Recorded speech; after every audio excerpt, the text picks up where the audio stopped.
Welcome to Nacho Fitness Coach, the podcast where fitness is technically the topic, but let's be honest, we get distracted. I'm Sarah, the fitness expert who actually understands this stuff. And I'm Caleigh, the beginner who thinks Bulgarian split squats are a hate crime. Every week, we break down fitness myths, call out internet nonsense, and try to make sense of the chaos. While also going off on tangents, making bad jokes, and questioning our life choices. If you're looking for expert advice with a side of whatever Caleigh does here, or just need a podcast that makes you feel better about your own fitness journey, you're in the right place. All right, let's do this. Or, talk about doing this.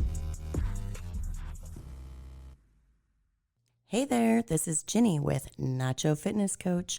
Just here as a guest star and wanting to let you know that I recommend viewer discretion at all times. So Caleigh, what do you like to listen to when you work out? I don't know, sometimes a podcast and sometimes music. Hey, wait, this is a podcast.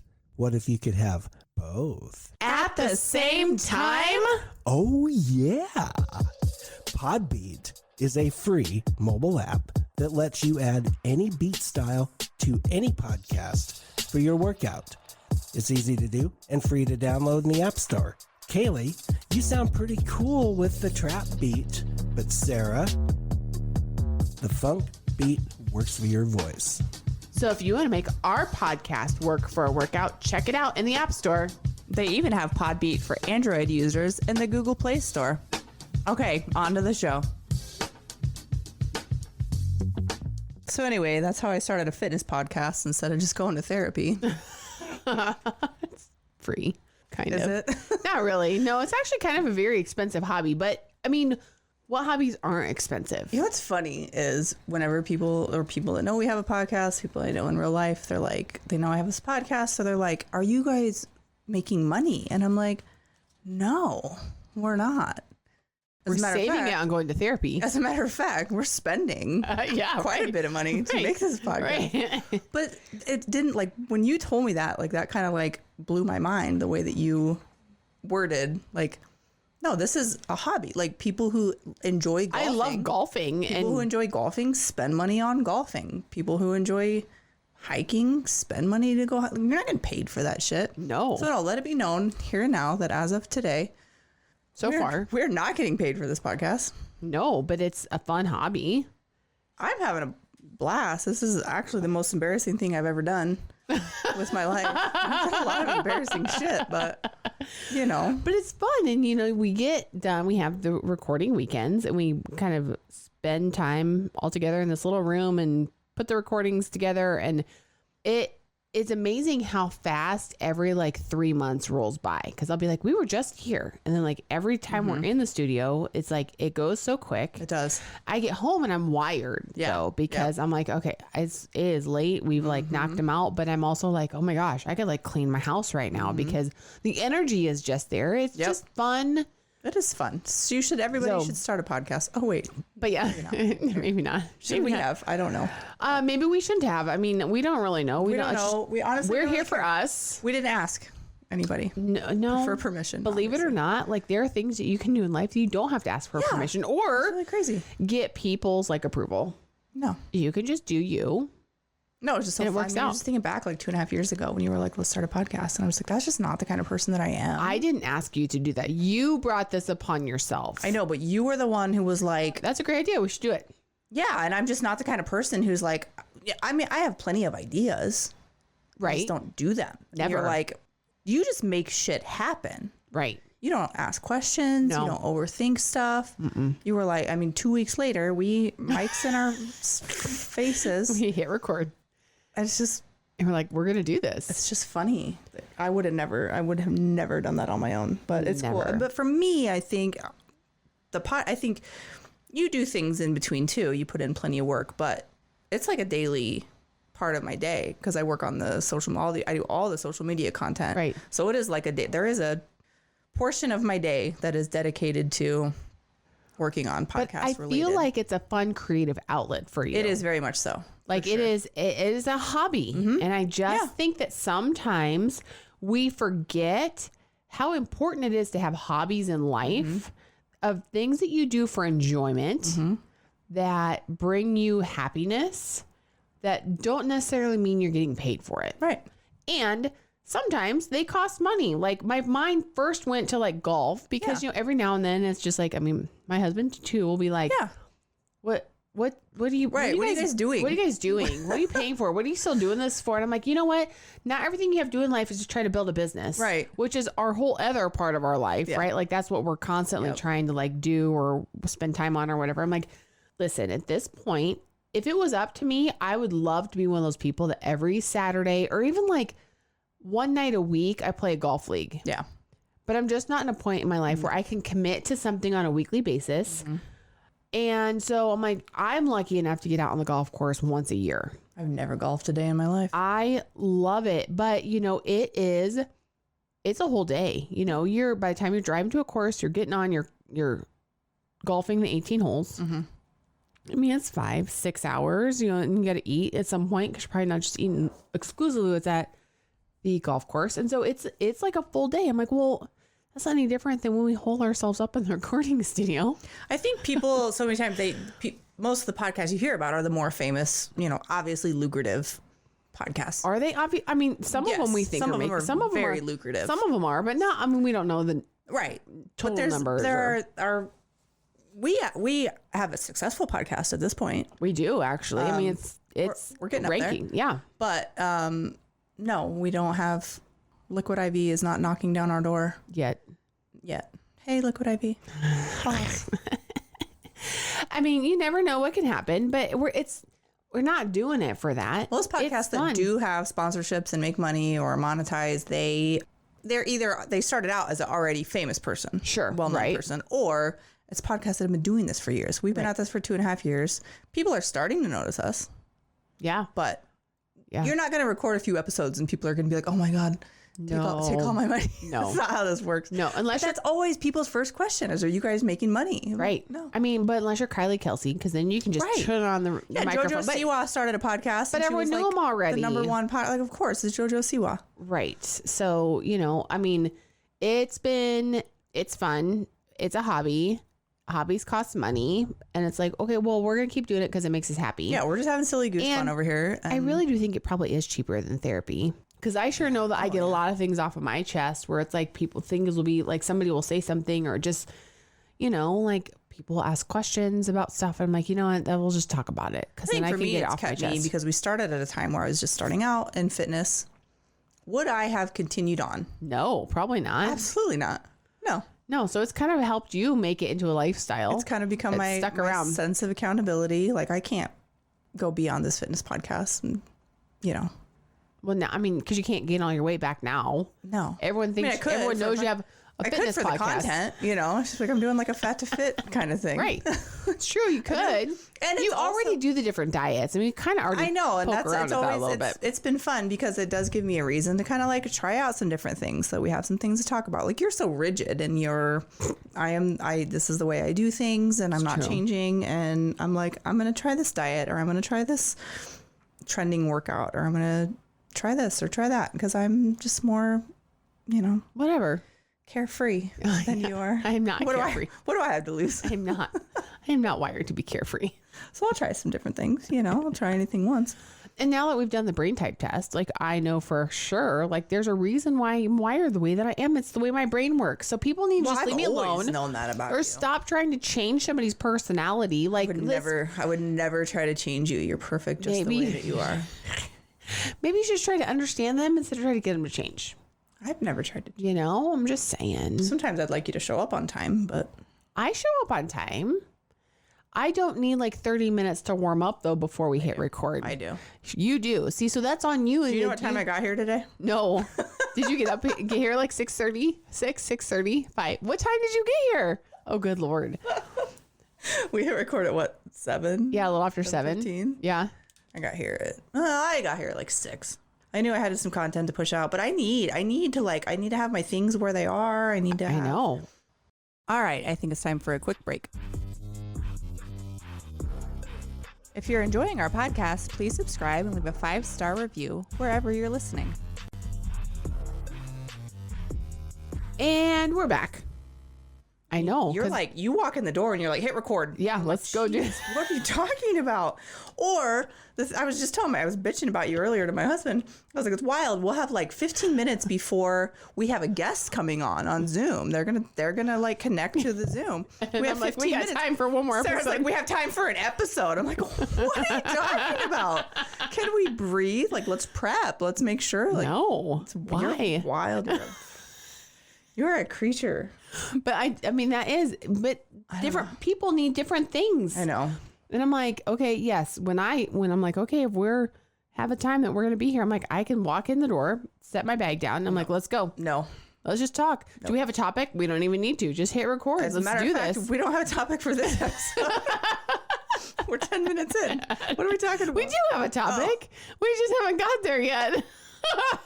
It's like, oh, surprise. It's a nice little segue. This is just like nothing. We're not even going to ever get there. I don't know what our topic is. You want to share with the It's class? on your computer. Oh, I don't.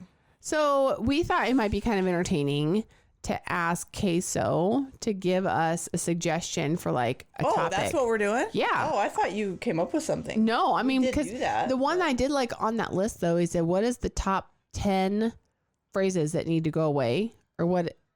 Oh, am I supposed to be looking at our doc or at what I just asked ChatGPT? What you just asked Queso. So Queso is the name of our ChatGPT because he's the cheese that we dip our nacho in. Get it? I think you heard something that I didn't say. No, because it said that there was something about like 10 topics that we hate or something, or 10 saying. Oh, ranking the worst fitness advice we've ever heard. Yeah. So copy that one and say, what is some of the worst fitness advice that people have ever heard? And let's see what it says, because I could probably come up with a bunch of them. I'll give you the number one, in my opinion, or at least one to talk about. Let's kick things off while it's kind of thinking and pulling that up.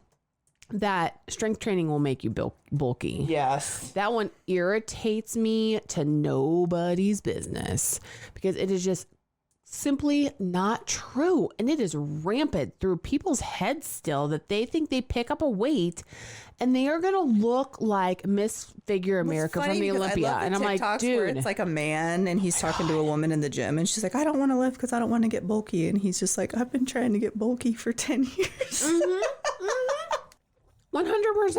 It hasn't happened yet. And I mean, like, I'll go to different talks and speeches and stuff. And I'm like, it just doesn't happen the way I said. Trust me, I've been trying for 14 years to wake up just looking like that one day. And it just doesn't happen. That is number 3 on the list that ChatGPT came up with. If women lift, they'll get bulky. This myth is stubborn, but women don't have the hormonal profile to accidentally get jacked from just lifting weights. No, like now, I'll tell you a pro tip.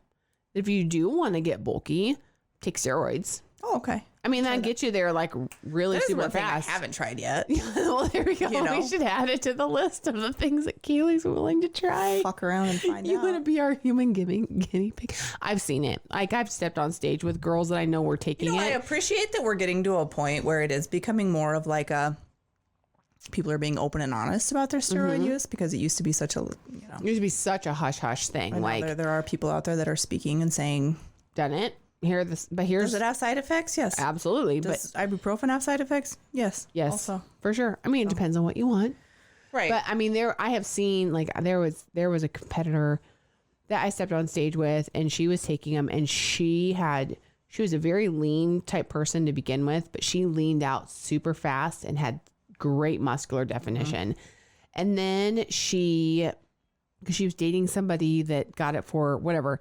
They split, but she had gotten into like the fitness competitions and really kind of liked it and did a next one then without using steroids, and just realized how hard it was. Yeah. Because the first one, she was like, this is easy and I look great. Like, this is no big deal. I love this. She did the next one without it and actually had to try. She did not dial in, looked nothing the same, and was like, oh my gosh, that was really hard. I'm like, and you got nothing close to what it was. So, I mean, it's not that you don't have to put in the work. You still have to put in some work, but it does make things happen. So if I text you next week and I say, Sarah, I'm going to start taking steroids, what would your reaction be? I honestly don't really have a super strong opinion about it. Mad at me. I am somebody where things like that, I'm like, that's your own personal business. Like, I don't know. I mean, for like guys, I was always like, why do you want to jack with your ability to have kids? Because that's like a really common side effect is that it's like sterilization, I think maybe even to like the fullest extent. Mm-hmm. So I was always like, I mean, if you don't really care about having kids, then okay, yeah, sure. But I don't know. I mean, that's always been the one where I'm like, you do you. I mean, if you feel like that's what you need to get to be where you want to be and will feel happy with what you're doing, then I don't know. I've just never had a strong opinion about it, actually. There's things, well, surprisingly. It's not what you do is none of my business. So right. Yeah. And I'm like, but now, I mean, now that we're talking about this like out loud, there's part of me where I'm like, could that be my shortcut to get rid of the last like 10, 15 pounds? Like, I'm not trying to have kids anymore. Like what?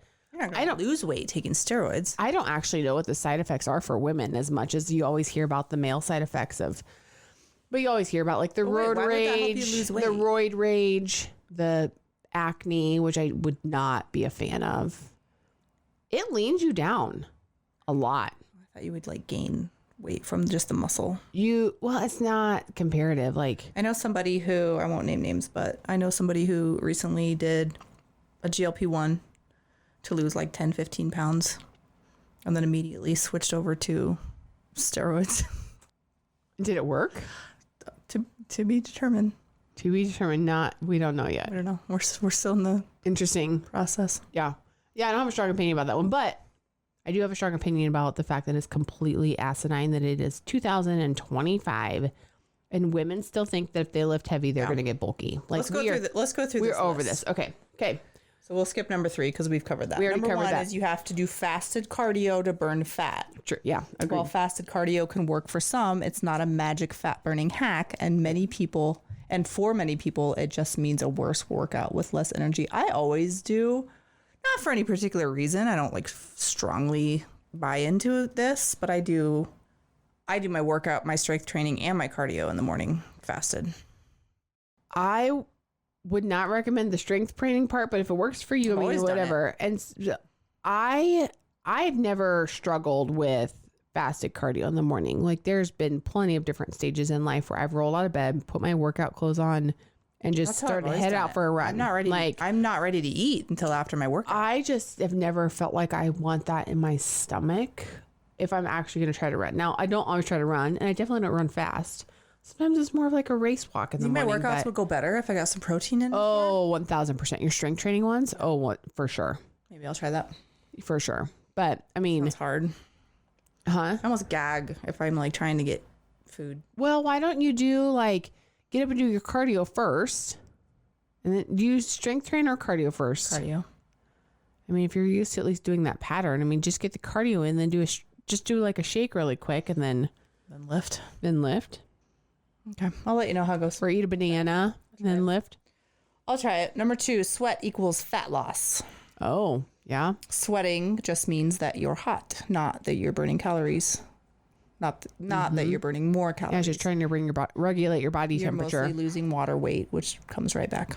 Yep. My husband and I have both been doing this thing. I used to weigh myself weekly because I felt like that was a better indication of... Daily is not great. It's not great, but we have been weighing ourselves daily and not, I don't, stressed out over 3 or 4 pounds or whatever. But it just has been interesting to see the water weight fluctuation day to day.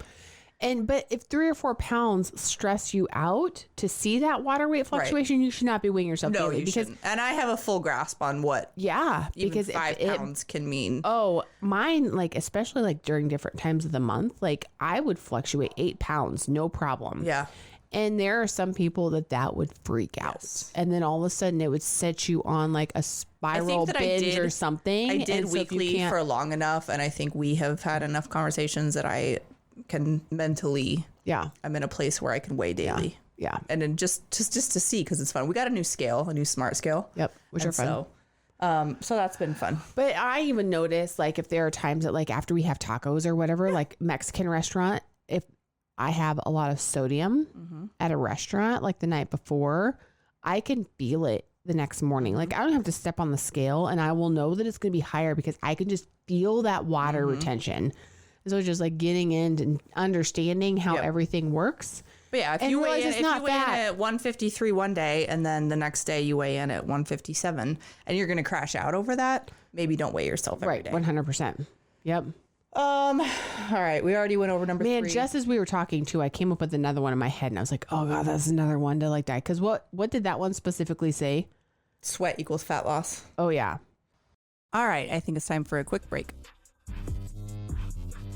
Be sure to check out our website at nachofitnesscoach.com where you can purchase merch and listen to all previous episodes.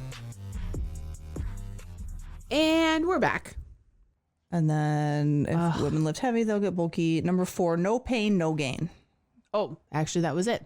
Pain is not a goal. It's Discomfort and effort, sure, but pain is often a sign something's wrong, especially joint or sharp pain. Now, I have had friends like that I grew up with that are still stuck in this 90s bro science mentality of it's not a good workout unless you're sore. Honestly, like, it's not right. The times where I am being really consistent and working out super consistently, eventually you stop getting sore. If you're constantly working out those muscles, you're not going to get sore. Now, I had just I didn't lift for like a month and then got right back to it. Yeah. Well, the app that I use for my workouts. Did it adjust things down for you? No.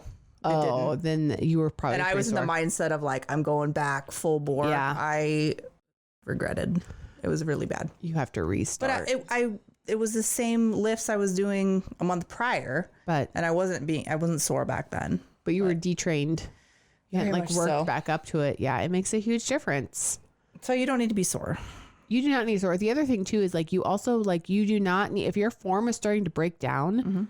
There is no benefit of you pushing through those last like 2-3 reps or whatever. Like if you're trying to get to 10 and your form's starting to break down and that bar speed changed a lot and you're like pushing through or you got a partner that's starting to yell at you to like get like, no, rack it, take your break, reset because it's actually not going to benefit you because if it does push you into that soreness, then you have to think about it being a total volume game of working out. And if you're so sore that you can't work out now for 3 or 4 days, you've now missed 2 or 3 workouts probably in the middle. And that's what happened with that first workout back. Like I couldn't work out again for a week. And you feel, and then you're like, well, now I just missed them. So it's really actually super counterproductive. And it was a full body. So it was like head to toe. Just everything hurt. Hot mess.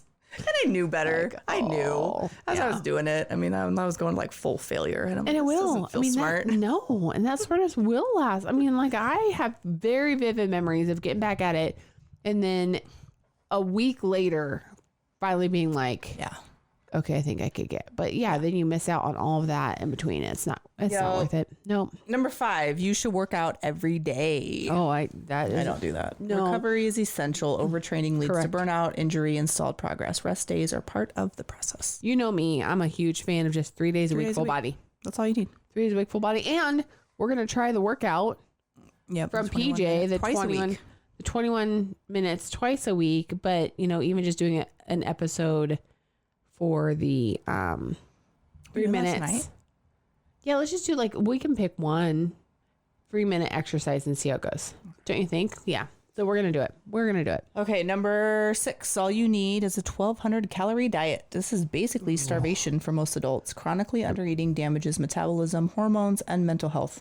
Yeah, I think my basal metabolic rate is like over 1,500, maybe 1,600. And that's literally like if you don't get out of bed, just what your body needs to not die. I think mine's breathe, 13 something. Move, all that. And so once you understand your basic metabolic rate, you need to support your body functions. Yeah. Just saying. So. Yep. Eat your food. Eat your food, people. Number 7, carbs make you fat. Carbs are a macronutrient, not a villain. Excess calories cause fat gain, not one specific macro. Oh, I love that. We love Queso. Queso, you're so smart. He knows what's up. He's so smart. Number 8, you have to do crunches to get abs. Abs are made in the kitchen, not through 100 sit-ups a day. Spot reducing fat doesn't work. This is just like a roundup of all the episodes we've ever done. I feel like he's just being kind to me right now and being like, oh, Sarah, you've just been right about all this stuff all along. That's what ChatGPT does. Just makes you feel good about yourself. Yeah. Oh, I think that might actually be the follow-up question. Queso, did you just pull these to make Sarah feel really good about herself? And then he'll be like, no, they're actually based on science. It just went through our episode catalog. Right. Yeah. And it was like, well, that's the follow-up question before we're done. We'll just have to see what he says. So how many more do we got? Do we have a full 10? Okay, where are we at? 8? Number 9 now. 9. Running is the best way to lose weight. Okay, this is just gassing you up. I mean, I'm just saying. No, he's not running's wrong. not a great way to lose weight. Cardio can help create a calorie deficit, but strength training preserves muscle mass and improves long-term metabolism, arguably more important. Do you have a crush on my ChatGPT? I think I might. Like, I've been right about all this stuff all along. So great. Because it's not like people don't want to hear this stuff. This is not the sexy answers. And it makes people mad. And I'm like, I feel like a broken record because I keep saying the same stuff over and over and over again. But like people just aren't getting it through their thick skull that this is really the secret. This is the base of it. And things change. It's just like with the creatine right now. Sure. Right now, in real time, we're learning that a year ago, you said, I'm indifferent to creatine. I don't feel like I need it. A few years before that, I was like, don't spend your money on it. But now it's like, oh, wow, there's actually a ton of information that's supporting its overall health. You have to be open to learning and accepting the science that's changing. But this is all stayed the same. Yeah, it's all the simple stuff. It hasn't said anything about protein. Well, we haven't got to number 10 yet, though. Does it say anything? No. Muscle turns to fat when you stop working out. I like that one too. That one does need to die. Entirely different tissues. You may lose muscle and gain fat, but one doesn't magically become the other. Correct. I noticed, like, I just took a month off lifting, and I got soft. I feel soft right now, bad. Yeah. And you can tell the difference between what is that? Is that tone versus? I feel like it's just a feeling, though. I mean, because really, like, I don't know externally if anyone can tell, like, see a difference. But the muscle that I had didn't. It doesn't feel like it's the same. It didn't turn into fat. No. I quit lifting. I quit building my muscle. Right. Mm-hmm. Yep. And I mean, there is something to be said about like a good pump from a good strength training workout. I mean, there's a reason why like your muscle bellies get full after you've been strength training because it's, everything's rushing in to kind of rebuild and everything. So you've got that blood flow and all that stuff. But yeah, I mean, I don't know. So now here's the question. Here's the final question. And we will see. Did you just go back through all of our transcripts and you're trying to make Sarah feel really good about herself right now? Like, they're like, no, this is actually proven. Okay. I have an answer. Nope. I said, are these answers just stuff that you thought Sarah might want to hear? No. Nope. These aren't just curated to flatter Sarah's expert angle. This is genuinely bad fitness advice that's still circulating in gyms, on TikTok, and in shady wellness circles. They're backed by actual science and debunked by credible sources like exercise physiologists, dietitians, and strength coaches, not just fitness influencers. In fact, if you wanted to mix things up, this could even be a great angle for the episode. Caleigh comes in with a list of bad advice she used to believe, or maybe still kind of wants to believe because it's convenient. And Sarah has to break it down and explain why it's wrong or if there's any nuance to it. That could shift from expert lecture to fun but useful myth busting without losing. Thanks, Keith. Selling it. He's so helpful. I know. I love it. See, but then there we go. See, I've been right about stuff all along. I never doubted you for a second. That's awesome. So, well, you know what? I'm going to take this as a win. And you needed a win. I did apparently need one, but I feel pretty good about it. So we're just going to leave it with that then today. Okay. So that's it. Until next time. Bye. Thanks for listening. Be sure to head over to our Instagram at Nacho Fitness Coach and let us know how you feel about the topic. Do you love it or hate it? Also, don't forget to hit that subscribe or follow button wherever you're listening. And if you like our podcast, leave us a rating. See you next time. You've been listening to Euphony Innovatives Sonified.